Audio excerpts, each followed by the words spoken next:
Hello students, good morning to all of you. स्वागत है आपका मेरे YouTube channel learning with smart way में।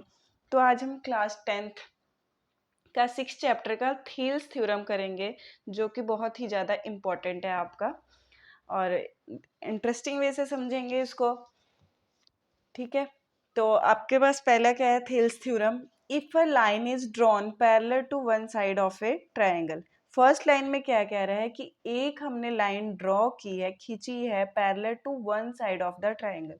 ठीक है, आपके पास ये क्या है? ट्रायंगल बना लिया हमने। ठीक है, उन्होंने क्या किया है? एक आपके पास ये है ट्रायंगल। ठीक है, उन्होंने क्या कहा है कि if a line is drawn parallel to the one side of a triangle. एक साइड ये ले लिया और इसी साइड के हमने एक पैरेलल लाइन ड्रॉ कर दिया है। ठीक है, इस तरीके से ड्रॉ किया है कि to intersect other two side, जो बाकी के दो साइड हैं उन दोनों साइड को क्या कर रहा है? वो इंटरसेक्ट कर रहा है इन डिस्टिंक्ट पॉइंट, मतलब दो अलग अलग पॉइंट पर वो काट रहा है। The other two sides are divided, जो बाकी के दो साइड पे वो कट कर रहा है, तो वो साइड क्या हो रहा है? सेम रेशियो में डिवाइड हो जा रहा है। अगर मैं इसका नाम दूं ए, बी, सी और डी और ई। ठीक है, उन्होंने क्या कहा है? डी ई एक लाइन हमने पैरेलल किया है, बीसी के पैरेलल ड्रॉ किया है। जब हमने डीई ड्रॉ किया है तो वो बाकी दोनों साइड कौन सा है? ए बी और ए सी। इन दोनों लाइन को क्या कर रहा है? वो इंटरसेक्ट कर रहा है, और इंटरसेक्ट इस तरीके से कर रहा है कि जो आपकी साइड है उनका जो रेशियो क्या है? वो इक्वल है। कहने का मतलब रेशियो कैसे लिखते हैं? A D upon D B. ये इक्वल किसके होगा? ए ई अपॉन ई सी के इक्वल होगा। ठीक है, तो जैसे आप एग्जाम में लिखेंगे तो सबसे पहले पॉइंट तो आप स्टेटमेंट को लिखेंगे। कई बार आता है state and drive Thales theorem, इस तरीके से आता है। सबसे पॉइंट हम फर्स्ट में लिखेंगे, पहले आपने स्टेटमेंट लिख लिया, उसके बाद हम लिखेंगे गिवन। गिवन में क्या है? गिवन में हमें एक ट्रायंगल दिया है, ट्रायंगल का नाम है in triangle A B C. A B और सी, ये आपके पास ट्रायंगल है जिसमें in triangle A B C D E parallel to B C. क्योंकि उन्होंने पहले ही कह दिया था कि जो पैरेलल लाइन है उसके वन साइड के, ये वाली लाइन के, तो ये हमें गिवन था। ठीक है, अच्छा अब आते हैं टू प्रूव, कि हमने प्रूव क्या करना है। क्वेश्चन में हमें गिवन क्या दे दिया था कि एक पैरेलल लाइन है और वो थर्ड वाली साइड के पैरेलल है, और वो इंटरसेक्ट कर रहे हैं अदर टू पॉइंट्स को, इस टू पॉइंट्स को इंटरसेक्ट करते हैं, तो other two sides are divided in same ratio. यही चीज हमने क्या करनी है? प्रूव करनी है। तो ए डी अपॉन क्या है? D B is equal to A E upon E C. ये चीज हमने क्या करनी है? प्रूव। अब जब प्रूव करनी है तो उसके लिए हमें कुछ कंस्ट्रक्शन करना पड़ेगा। ठीक है,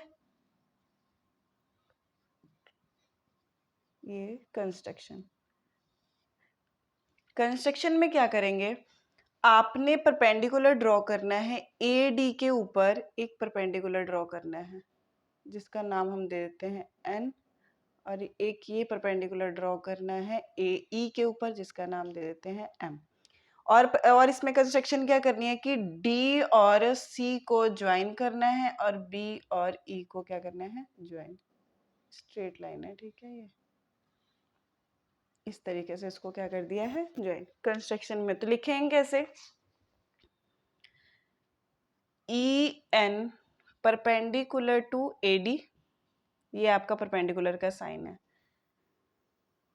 या सॉरी ड्रॉ कर रहे हैं ना, draw E N perpendicular to A D and D M perpendicular to A E. उसके बाद क्या किया है? Join D C and B E. ये चीज है आपकी, ठीक है। ये आपके आपके कंस्ट्रक्शन। अब इसको देखो, पहले गिवन में हमें दिया था कि जो ट्राइंगल है उसमें वो पैरेलल है। प्रूफ में हमने क्या करना है कि A D upon D B और ए ई अपॉन ए सी है। कंस्ट्रक्शन में हमने ये लिख दिया, ठीक है। अब क्या करना है, प्रूफ। प्रूफ में क्या करेंगे कि एरिया लेंगे उसका। आपने पहले पढ़ा होगा, या भी बता देती हूँ कि जब भी आप ट्राइंगल का एरिया फाइंड करते हैं तो उसका फॉर्मूला होता है 1/2 बेस इंटू हाइट। कहने का मतलब एरिया ऑफ ट्राइंगल क्या होता है, is equal to 1/2 base into height. तो ये चीज़ आपको याद होनी चाहिए। अब हम क्या करते हैं, फर्स्ट स्टेप में ये हमें याद हो गया कि ट्राइंगल का एरिया कैसे फाइंड होता है, 1/2 बेस इंटू हाइट। हमने ये ट्राइंगल लिया है, कौन सा ट्राइंगल, इन या ऐसे लिख दो, area of triangle A D E, area of triangle A D is equal to क्या हो जाएगा, 1/2। ये हमने ट्राइंगल ले लिया है ए डी और ई, ये ट्राइंगल है ए डी और ई, ठीक है। ये ट्राइंगल लिया है। अब देखो यहाँ पर ये अपना परपेंडिकुलर है, परपेंडिकुलर क्या होगा, उसका हाइट हो जाएगा, ठीक है। और जिस पे वो आपकी हाइट परपेंडिकुलर आके गिर रही है वो क्या हो जाएगा, आपका बेस। तो बेस क्या है आपके पास, ए डी, ठीक है। और हाइट क्या है आपके पास, ई एन, ठीक है। एक तो ये आपका ट्रायंगल हो गया।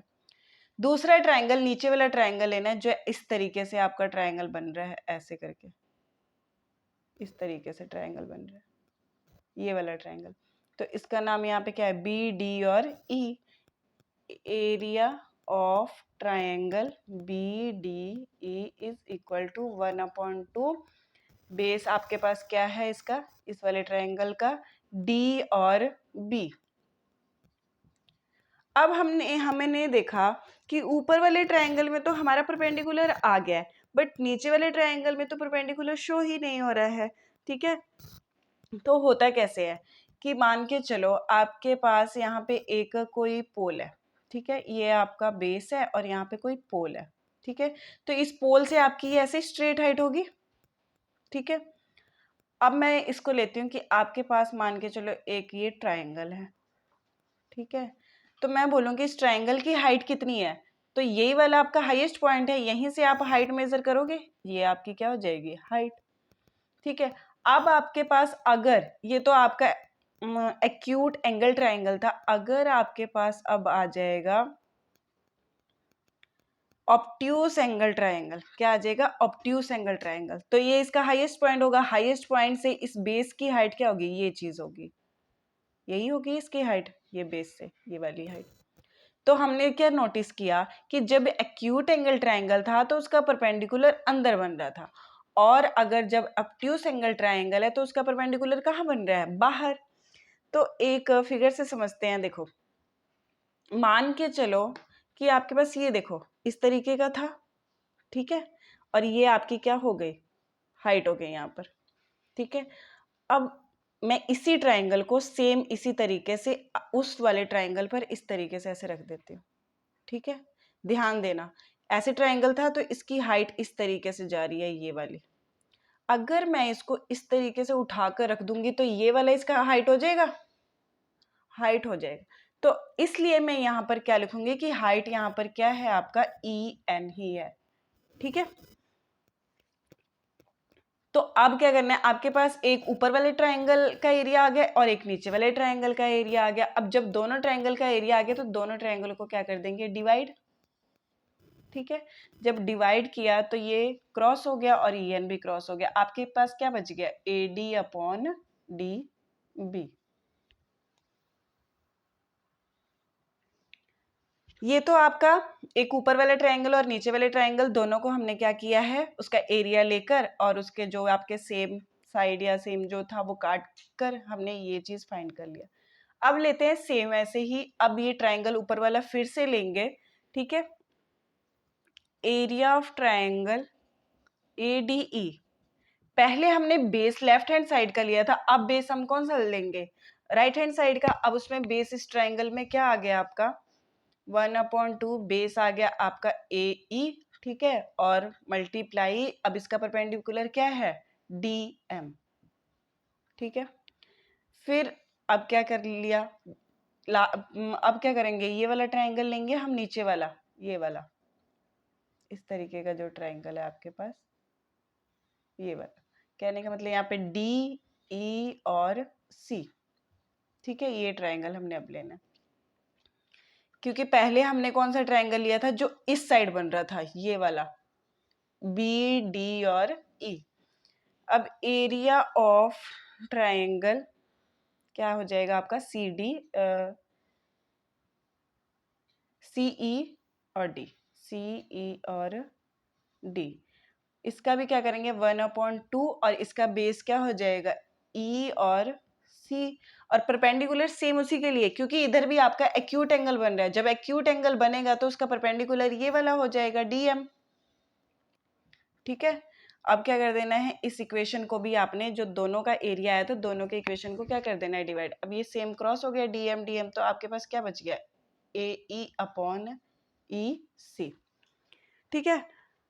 अब देखा कि ये वाला एरिया इस रेशो के इक्वल है, ये वाला एरिया इसके इक्वल है।